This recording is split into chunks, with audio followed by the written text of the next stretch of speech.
Hello' ৰাইজ, আমি আহিছিলোঁ নংৰমলৈকে। নংৰমৰ পৰা এয়া চেৰাপুঞ্জী আহি পালোঁ। চেৰাপুঞ্জীত এখন হোটেল লৈ কিনে ধুনীয়াকৈ ফ্ৰেছ এণ্ড আপ হ'লোঁ। তাৰ পৰা আমি ওলালোঁ এয়া নৌকালিকাই ৱাটাৰফল চাবলৈ বুলি কিনে।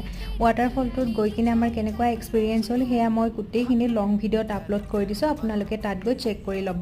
তাতে কিবা অকণমান খাই কিনে আমি ওলালোঁ এয়া গাৰ্ডেন অফ কেপছটো চাওঁ বুলি কিনে। আমি আগতে আহিছিলোঁ কিছু বছৰ আগতে, পিছে জাগাটো বহুতখিনি বেলেগ হ'ল, নতুন হ'ল বহুতখিনি বস্তু, কিন্তু চাই বহুত বেছিয়ে ভাল লাগিলে। একেবাৰে প্ৰকৃতিৰ বুকুত থকা যেন লাগিলে।